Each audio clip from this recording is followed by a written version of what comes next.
Hey everyone, welcome back. अब हम जो टॉपिक स्टार्ट करने वाले हैं वो टेराफॉर्म डिपेंडेंसीज हैं, और ये एक ऐसा टॉपिक है जो आप अगर कोर में समझेंगे तो आपको ये चीज़ जो है ये अंडरस्टैंड करने में इजी होगा कि जब भी हम टेराफॉर्म में कॉन्फ़िगरेशन फाइल्स बनाते हैं तो उसके अंदर हमें डिपेंडेंसीज जो हैं वो डिफ़ाइन करनी होती हैं, और वो उन डिपेंडेंसीज को हम इन्फ्लुएंस कर सकते हैं। वैसे जब हम टेराफॉर्म कॉन्फ़िगरेशन फाइल्स बनाते हैं, डिपेंडेंसीज अपने आप ही सॉर्ट आउट हो जाती हैं, क्योंकि टेराफॉर्म जो कॉन्फ़िगरेशन है, जो HCL है, हैशिकॉर्प कॉन्फ़िगरेशन लैंग्वेज है, वो एक डिक्लेरेटिव लैंग्वेज है, और उसके अंदर हमें ये चीज़ बताने की ज़रूरत नहीं है कि किस ऑर्डर में रिसोर्स को हमें डिफ़ाइन करना है। तो जनरली क्या होता है कि जब भी रिसोर्सेज जो हैं वो डिप्लॉय होते हैं या प्रोविजन होते हैं तो वो एक करेक्ट ऑर्डर में अपने आप हो जाते हैं। लेकिन कुछ रिसोर्सेज ऐसे होते हैं जो इंटरडिपेंडेंट होते हैं। फॉर एग्जांपल, मैंने एक ईस्टर्न इंस्टेंस डिप्लॉय किया, और उस ईस्टर्न इंस्टेंस को एक सिक्योरिटी ग्रुप चाहिए। ठीक है, तो मैं ये चाहता हूँ कि जैसे वो इंस्टेंस डिप्लॉय हो उससे पहले जो सिक्योरिटी ग्रुप है जिसके अंदर इंग्रेस और एग्रेस रूल्स हैं, we all know that security groups are used to define the inbound और the outbound rules, so they act as firewall. वो रिस्ट्रिक्ट करते हैं कि कैसे हम जो इनग्रेस ट्रैफिक है या एग्रेस ट्रैफिक है या इनबाउंड ट्रैफिक है या आउटबाउंड ट्रैफिक है उसको कैसे कंट्रोल कर सकते हैं, इन्फ्लुएंस कर सकते हैं। तो मैं चाहता हूँ कि जो फायरवॉल है, जो सिक्योरिटी ग्रुप है, वो पहले प्रोविजन हो, वो पहले क्रिएट हो, उसके बाद जो है वो इंस्टेंस जो है वो क्रिएट होना चाहिए। तो उसको हम बोलते हैं डिपेंडेंसीज। तो हम थोड़ा सा थ्योरेटिकल ओवरव्यू देखते हैं। हम देखते हैं कि ये टेराफॉर्म डिपेंडेंसीज होती क्या हैं, इनका पर्पस क्या होता है, and there after brief overview of the Terraform dependencies will see in terms of practicality कि कैसे अप्लाई होते हैं। बहुत आसान है, इसमें कोई बहुत ज़्यादा रॉकेट साइंस नहीं है। So let's go through the theory first.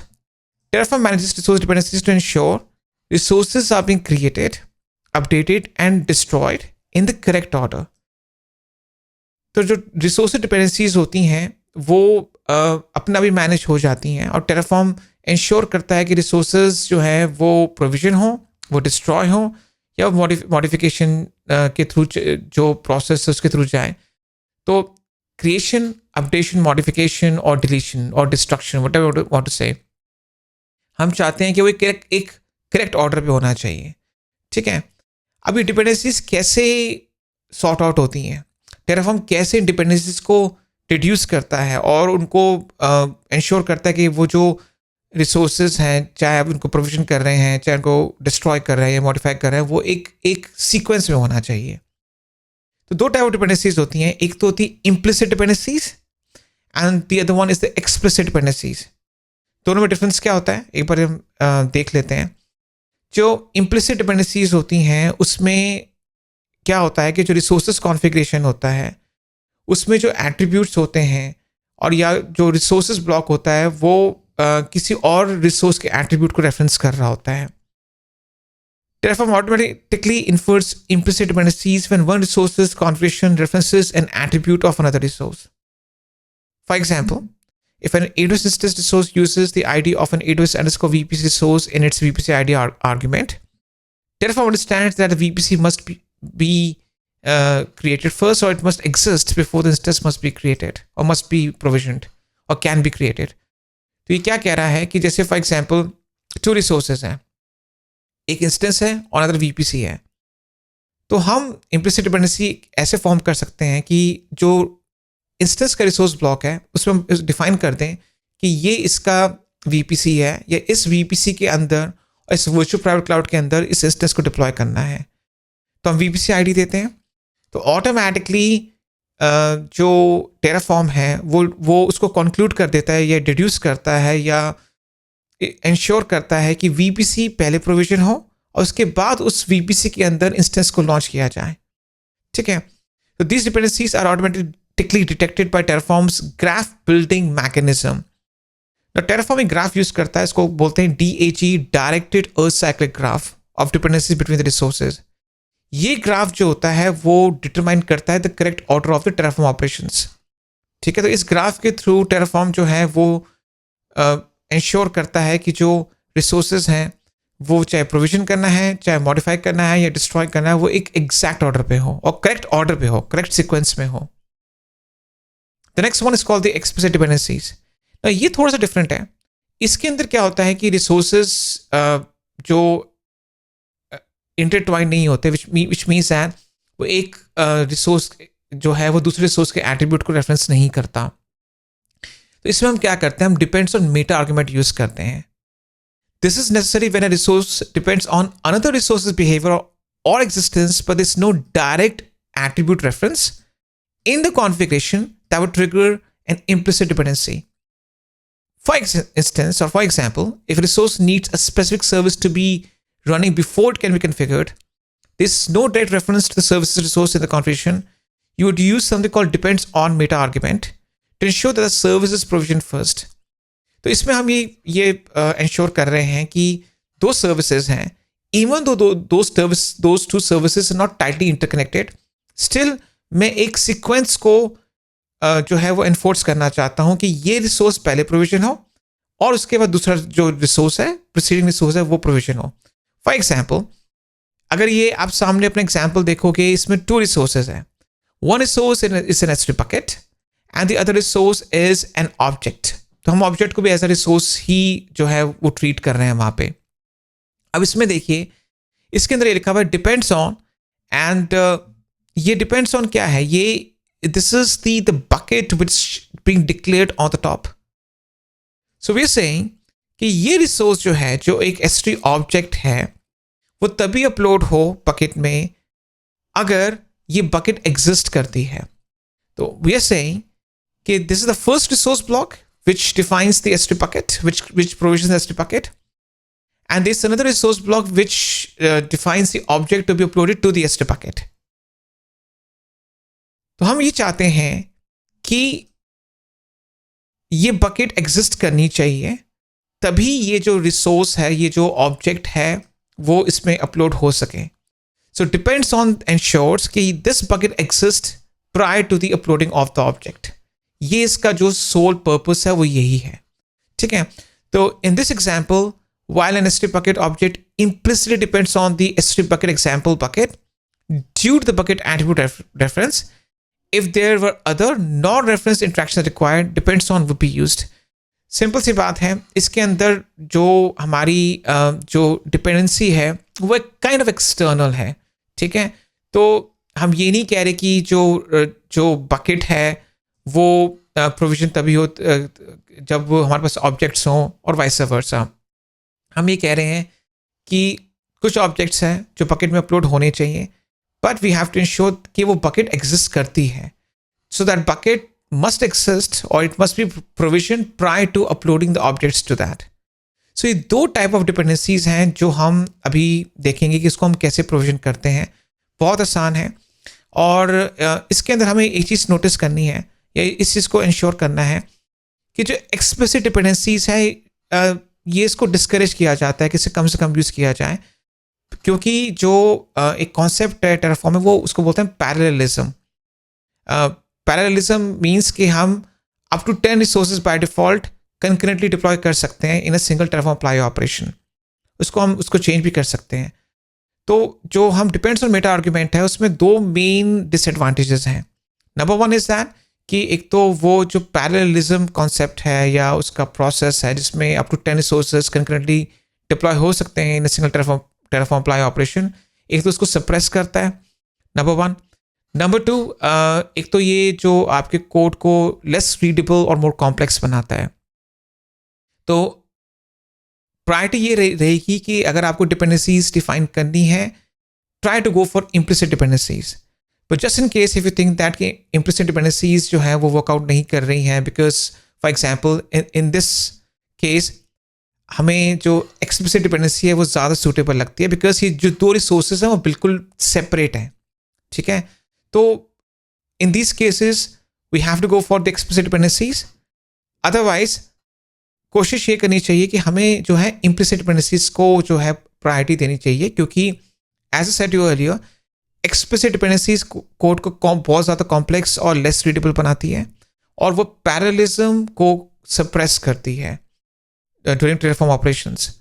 तो हम ये दोनों डिपेंडेंसीज को अप्लाई करके देखते हैं एंड विल सी कि ये कैसे काम करती हैं डिफरेंट सिनेरियोज। ऑलराइट, तो हम स्टार्ट करते हैं इसकी जो इम्प्लीमेंटेशन है डिपेंडेंसीज की।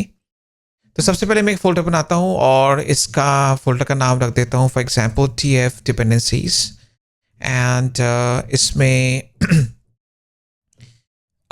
फिलहाल अभी एक ही फाइल रखते हैं, that is the main dot TF। यही जो कॉन्फ़िग फाइल है इसको हम अभी क्रिएट कर देते हैं। ठीक है, तो इसके अंदर क्या करते हैं, सबसे पहले मैं टेराफॉर्म जो ब्लॉक है वो इंक्लूड करूँगा। ठीक है, तो इसमें जो टेराफॉर्म जो ब्लॉक है वो इंक्लूड हो जाएगा and then will also includes the provider block, जिसमें मैं प्रोवाइडर की डिटेल्स डाल दूंगा। Specially I will just include the region which is in my case would be EU Central 1 Frankfurt, right.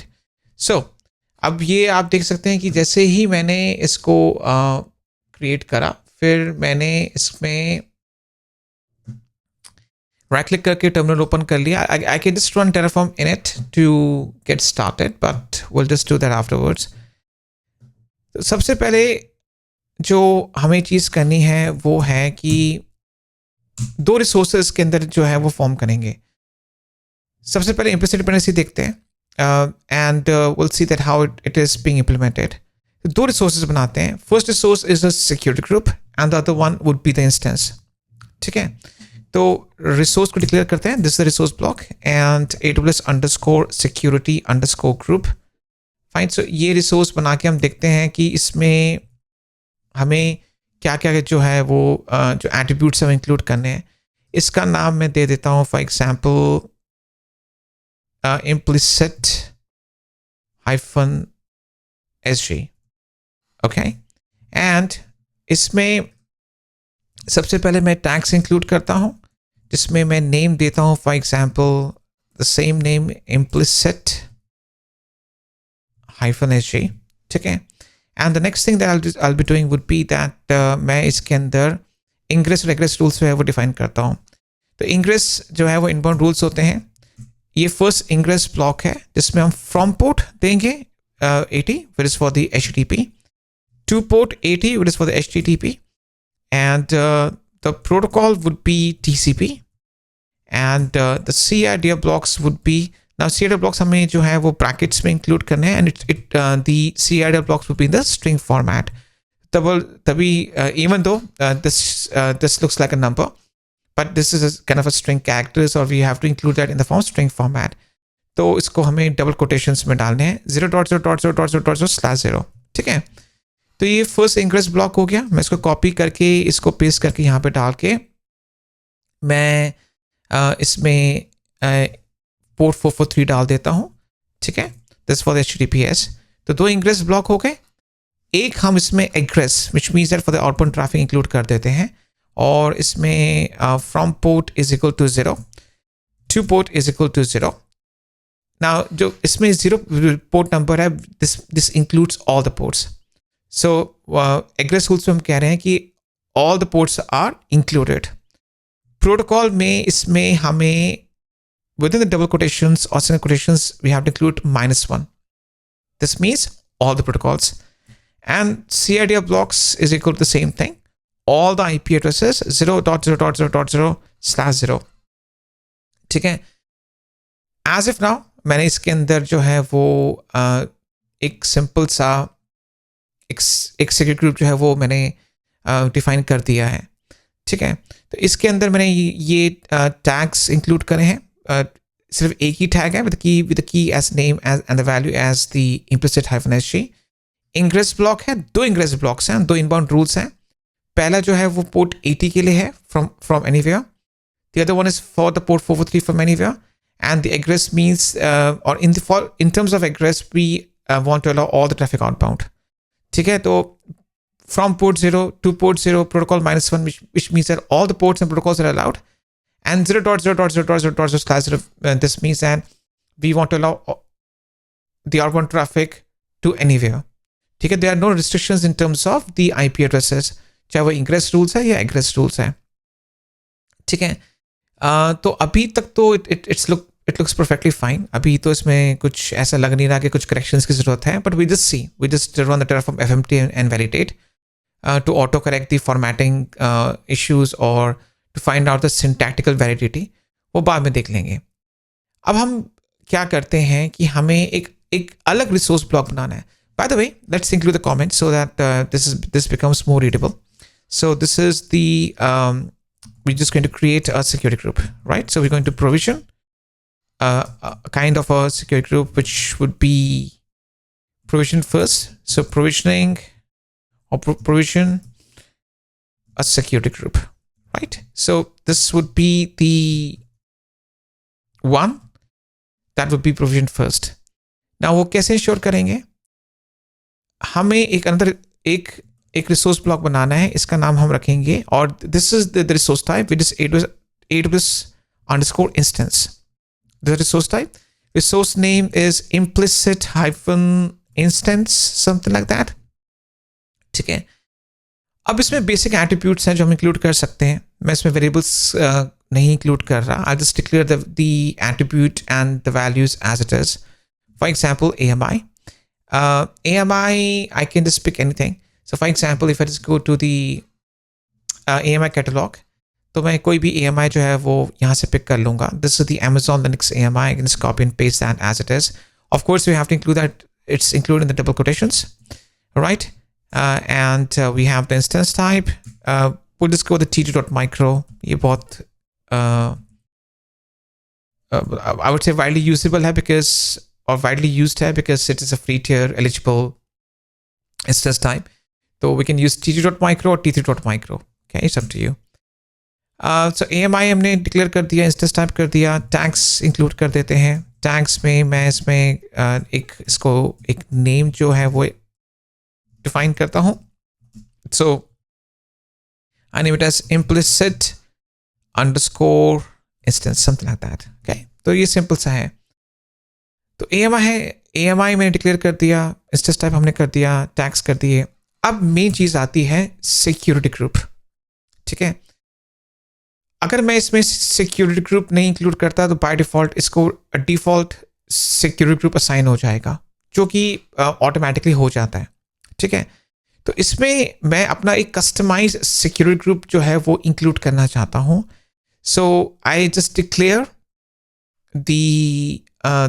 I would say the attribute which is the VPC secure group IDs equal to, इसमें हमें square brackets use करने हैं, and automatically shows me this one, this resource AWS_security_group dot implicit-sg, right?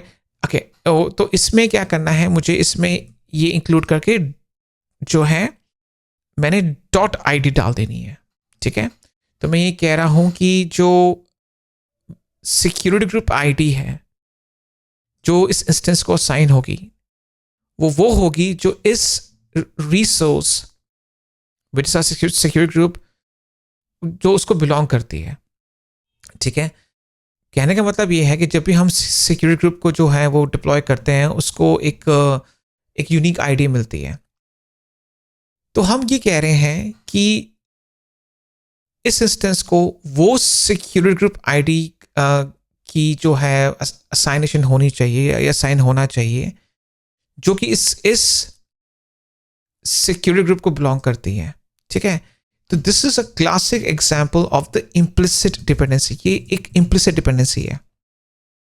मैं बताता हूं कैसे. क्योंकि अगर आप देखेंगे ये जो एट्रीब्यूट है VPC सिक्योरिटी ग्रुप आईडीज वो इसको जो है रेफरेंस कर रहा है, इस रिसोर्स को रेफरेंस कर रहा है. ठीक है. तो what we are saying is, or what we can see over here is that this resource configuration references an attribute of another resource. So this is a classic case of an implicit dependency. ठीक है. तो एक काम करते हैं, सबसे पहले तो हम इसको फॉर्मेट करते हैं. How we do we format the files properly? Terraform FMT. ठीक है. सो इसको रीराइट कर देंगे in the canonical format and style, और फिर हम Terraform इनिट करते हैं सबसे पहले, because we haven't initialise this thing. Okay, तो वो प्लगइन्स इंस्टॉल कर देगा ताकि we can communicate with the AWS cloud infrastructure और वहाँ पे हम इन रिसोर्सेज को प्रोविजन कर सकें. ठीक है, तो ये तो हो गया. अब next thing we have to do is we have to run the command terraform plan. So we'll just see the set of proposed changes right now. हम देखेंगे कि वो क्या स्टेप्स जो है वो जो है फॉलो करेगा और क्या क्या डिप्लॉय करेगा.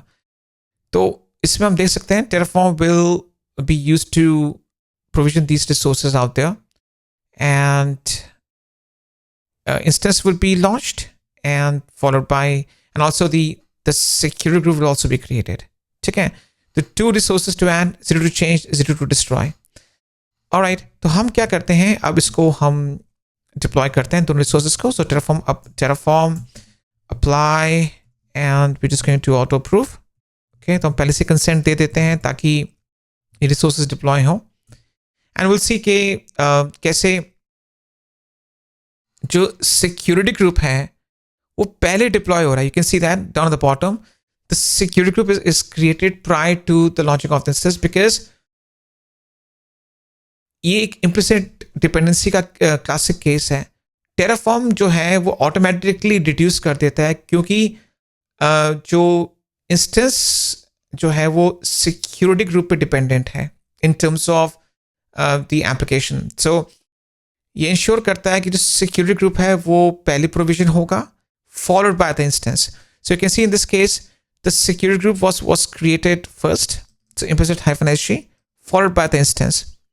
ठीक है, तो इसने पहले जो सिक्योरिटी ग्रुप है उसको प्रोविजन किया, फिर इंस्टेंस को प्रोविजन किया, एंश्योरिंग कि वो जो इंस्टेंस है वो उस सिक्योरिटी ग्रुप को उसकी आईडी को अटैच कर ले या उस सिक्योरिटी ग्रुप को यूज करे. ठीक है, तो this is done. Alright, and हम फिर क्या करते हैं इसके अंदर, इसमें will just go ahead and check this thing at our end. तो हम इंस्टेंस डैशबोर्ड पे जाते हैं. Just hit refresh. Yeah, you can see that this instance is launched. ठीक है, तो इस इंस्टेंस को हमने लॉन्च कर दिया है, लेकिन इसकी सिक्योरिटी उस पर जाते हैं ऑप्शन पे, and you will see that इस सिक्योरिटी ग्रुप को जो है साइन किया गया है. तो एक काम करते हैं, इसको आईडी को हम जो है क्लिक करते हैं ताकि हम सिक्योरिटी ग्रुप डैशबोर्ड पे चले जाएं. You can see that this is the security group that's been created. ये दो inbound rules हैं which allow the HTTPS and HTTP from all the sources. Outbound में it allows all the traffic for all the protocols to all the destinations. ठीक है, tags में जाएंगे, you can see that it's name implicit -sg. The most important thing is that this is the security group ID. ठीक है, तो हमने इसी के थ्रू ही एक काइंड ऑफ इम्प्लिसिट डिपेंडेंसी को एनफोर्स करा है कि इस इंस्टेंस को इस सिक्योरिटी ग्रुप आईडी की ज़रूरत है. तो टेराफॉर्म ऑटोमेटिकली एक डिपेंडेंसी चार्ट बना लेता है और एक ग्राफ को बना लेता है और इंश्योर करता है कि ये सिक्योरिटी ग्रुप पहले एग्जिस्ट करनी चाहिए, और उसके बाद जब ये इंश्योर किया जाए कि हाँ ये एग्जिस्ट करती है, उसके बाद इंस्टेंस को है वो प्रोविजन करना चाहिए. ठीक है, तो this is the example of the implicit dependency. This is how this works. ठीक है, ये ऐसे काम करती है. नाउ इसमें क्या हमने देखा है कि ये जो दोनों चीज़ें हैं ये टाइटली इंटरकनेक्टेड हैं. ठीक है, ये आपस में इंटरट्वाइंड हैं. ठीक है, क्योंकि जो भी इंस्टेंस हम लॉन्च करते हैं उसको सिक्योरिटी ग्रुप तो चाहिए ही होता है. अगर हम नहीं डिफाइन करते तो वो डिफ़ॉल्ट जो है वो पिक कर लेता है, नहीं तो हम अपना खुद भी कस्टमाइज जो आईडी है या सिक्योरिटी ग्रुप है उसको असाइन कर सकते हैं. तो इसमें जो दोनों रिसोर्सेज हैं दे आर टाइटली इंटरकनेक्टेड. ठीक है, अब हमें और कोई हम उसमें हम देख सकते हैं कि ठीक है ये हमने कर दिया, लेकिन जो एक्सप्लिसिट डिपेंडेंसी है उसको हम कैसे इन्फोर्स कर सकते हैं वो हमें अब देखने की ज़रूरत है. क्योंकि implicit dependency most of the cases काम कर जाती है और वो बहुत जगह जो है यूज़ होती है. ठीक है, तो इसमें हम जो है आराम से इसको यूज़ कर सकते हैं, मतलब विदाउट एनी इश्यूज हम इसको यूज़ कर सकते हैं. इसमें कोई बहुत ज़्यादा कोई कॉम्प्लेक्सिटी नहीं है. इवन जो एक्सप्लिसिट डिपेंडेंसी है उसमें भी कोई किसी टाइप की कॉम्प्लेक्सिटी नहीं है, लेकिन इसको हम अप्लाई करके देख लेते हैं. सिंपल सी बात है, जब हम इस रिसोर्स ब्लॉक को डिफाइन कर रहे हैं, ये जो इम्प्लिसिट डिपेंडेंसी डिफाइन कर रहे हैं, इसमें हम क्या कर रहे हैं कि हम इसमें इंश्योर कर रहे हैं कि इस इंस्टेंस को इस सिक्योरिटी ग्रुप की ज़रूरत है। अब एक काम करते हैं, हम एक जो है हम ये चाहते हैं कि हम एक रिसोर्स बनाएं। उस रिसोर्स को जो है वो इंश्योर करना है कि जो पहले वाला रिसोर्स है वो पहला डिप्लॉय होना चाहिए या एग्जिस्ट करना चाहिए। उसके बाद जो है जो सेकेंड रिसोर्स है उसकी एग्जिस्टेंस जो है वो इंश्योर होनी चाहिए।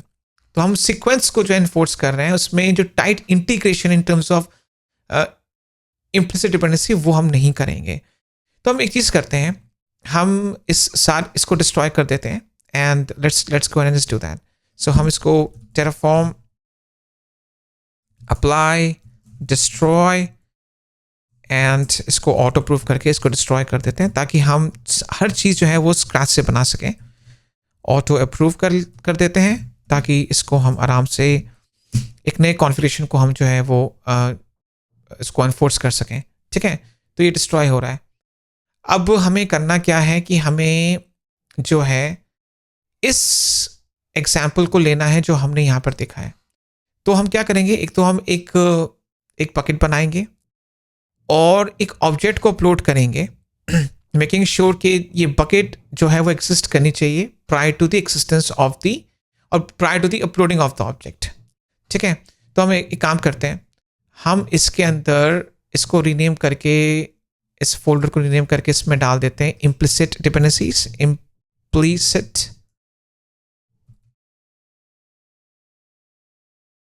डिपेंडेंसीज। ठीक है, और एक नया फोल्डर बनाते हैं जिसका हम नाम रखते हैं एक्सप्लिसिट डिपेंडेंसीज। ठीक है, ताकि ये दोनों जो फाइल्स हैं वो सेपरेट रहें।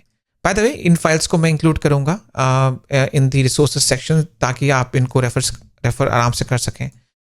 तो ये एक्सप्लिसिट डिपेंडेंसीज जो है वो मैंने इसमें इंक्लूड कर दिया है। सेम चीज़ है, इसमें मैं एक main.tf फाइल जो है वो इंक्लूड कर दूंगा। तो I just create new file out there, so main.tf। ठीक है, और इसके अंदर I just copy and paste the provider block and resources block everything.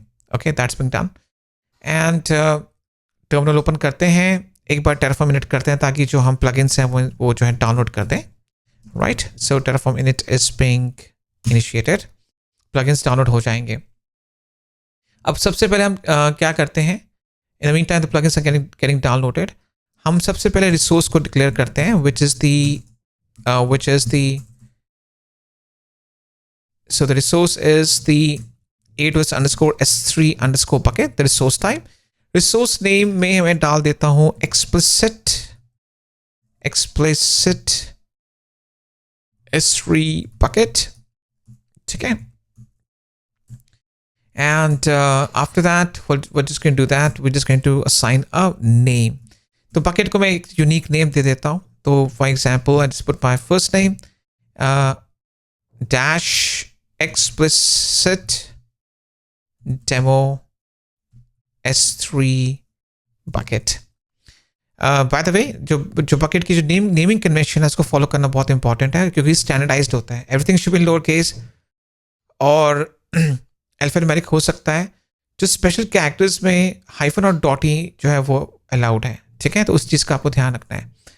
Tags में इसमें मैं एक नेम दे देता हूँ, नेम में इसमें मैं डाल देता हूँ फॉर एग्जाम्पल इसको हम दे सकते हैं, but this is not compulsory, इसको हम स्किप कर सकते हैं, दैट्स ओके। तो बकेट का जो नेम है, जो डिस्प्ले नेम है, that's more than sufficient, tags को साइन करने की कोई ज़रूरत नहीं है। ठीक है, अब मुझे एक रिसोर्स बनाना है, दैट इज AWS_S3_bucket_object। ठीक है, तो बकेट का जो बकेट में जो हम ऑब्जेक्ट्स को अपलोड करते हैं वो भी एज अ सेपरेट रिसोर्स को S3_object। या सो इसमें मैं एक्सप्लिसिट S3 ऑब्जेक्ट नाम डाल देता हूँ। ठीक है, एंड इसमें फिर हम क्या करते हैं, इसमें कुछ एट्रीब्यूट्स हमें डिफाइन करने होते हैं। सबसे पहले तो ऑफ कोर्स बकेट नेम को हमें डिफाइन करना है बिकॉज हमें ये दिखाना है कि किस बकेट में ये चीज़ जो है, ये जो रिसोर्स है वो अपलोड हो रहा है। की जो होती है वो फाइल होती है, फाइल नेम होता है, जो जो आवट से जब भी हम किसी फाइल को अपलोड करते हैं वो फाइल का डिस्प्ले नेम क्या होगा, वो की होती है और हमारा सोर्स होता है। ठीक है, तो हम एक काम करते हैं, एक इस फोल्डर के अंदर, मैं अभी इस फोल्डर के अंदर ही हूँ, इसमें एक मैं फाइल बना देता हूँ, एक empty file, touch explicit demo.txt। Okay, that's it, एक फाइल बन गई। तो ये जो फाइल है explicit demo.txt एक फाइल बन गई है। तो हम एक काम क्या करते हैं, सबसे पहले तो हम जो है वो की करते हैं, की is equal to explicit demo.txt। ठीक है, अब फाइल का हमें सोर्स देना है। तो इसमें अगर हम जाएं तो ये सोर्स है, तो इसमें हमें सोर्स के अंदर क्या करना है, source is equal to, we have to provide the exact source and this is the explicit demo.txt। I want to make sure कि किसी भी टाइप की टाइपो एरर ना हो, ताकि जो फाइल नेम है उसमें कोई मिसमैच ना हो। तो आई थिंक क्या एवरीथिंग इज परफेक्टली ऑलराइट। ठीक है, तो इसमें हमने बकेट का नाम दे दिया, उसका जो जो नेम है जो उसमें वो डिस्प्ले करेगा in the form of object, जब बकेट में वो ऑब्जेक्ट को अपलोड किया जाएगा उसका नेम है एज अ की, and the source which means the path itself. अब इसमें हम एक नई चीज़ इंक्लूड कर देते हैं, वो है depends on Meta argument, and automatically ये बकेट को शो कर देता है।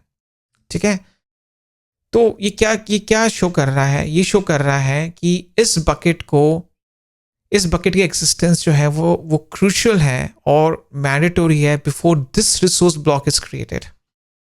ओके, एक काम करते हैं, हम इसको पहले बात तो फॉर्मेट करते हैं, terraform fmt, और फिर वैलिडेट भी कर देते हैं ताकि we can ensure there is no syntactical और लॉजिकल इनकरेक्टनेस। अगर कोई एरर होगा तो वो शो कर देगा। Everything is perfectly okay. ठीक है, दो रिसोर्सेज यहाँ पे हैं। पहला रिसोर्स ब्लॉक जो है वो हमें बकेट को फॉर्म करने देगा, and the second one is the another resource block for uploading the object. वो ऑब्जेक्ट को रिप्रेजेंट कर रहा है, that would be uploaded to the S3 bucket. ये जो डिपेंड्स ऑन मेटा आर्ग्यूमेंट है, ये जो है ये हमारे एक्सप्लिसिट डिपेंडेंसी को एनफोर्स कर रहा है। वो ये क्या कह रहा है कि ये बकेट जो है, this has to be provision first, thereafter this resource और this object must be uploaded to this bucket. Make sense? तो ऑटोमेटिकली टेराफॉर्म डिड्यूस कर देता है या कंक्लूड करता है कि हाँ, क्योंकि ये जो सेकेंड रिसोर्स ब्लॉक है, जो ऑब्जेक्ट ब्लॉक है, जो ऑब्जेक्ट को अपलोड करेगा बकेट को, उसकी फर्स्ट रिक्वायरमेंट या प्रायोरिटी ये है कि ये बकेट जो है वो एग्जिस्ट करनी चाहिए। So in that case this bucket will be provisioned first and then this object will be uploaded। तो ये resource block पहले process होगा followed by the second resource block। ठीक है, तो हम इसको अप्लाई करके देखते हैं इसको कैसे हम कर सकते हैं। फॉर्म अप्लाई ऑटो अप्रूव, तो इसको हम इसको करके देखते हैं and we'll see that how it's going to go about achieving that। ठीक है, तो अभी ये जो है okay, that's been done, looks good। Let's go to the AWS admin console।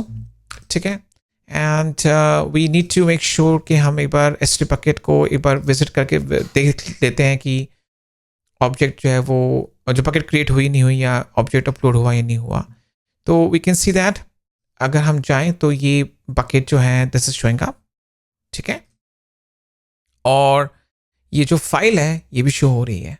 ठीक है, जो इसका नेम है वो की में डिफाइन होता है, की एट्रीब्यूट में डिफाइन होता है। ठीक है, तो ये दो टाइप ऑफ डिपेंडेंसीज हैं जो हमने देखी हैं। Again it is recommended that you use the implicit dependencies instead of using explicit, but in some scenarios, for example in this scenario, जो implicit dependency वो बहुत ज़्यादा जो है वो हम relate नहीं कर पाते हैं या उसको apply नहीं कर पाते हैं. But try to make use of implicit dependencies as much as you can. If in such scenarios, if the implicit dependencies are not sufficient enough or are not applicable, then you have to use the explicit dependencies. Okay. तो ये demo है हमारा in terms of the Terraform dependencies. हमने go through कर लिया है. We understood कि dependencies क्या होते हैं और जो Terraform जो होते हैं वो resources जो deploy होते हैं वो एक correct order में होते हैं based on these dependencies that are included or being predefined by us in terms of implicit dependencies and explicit dependencies.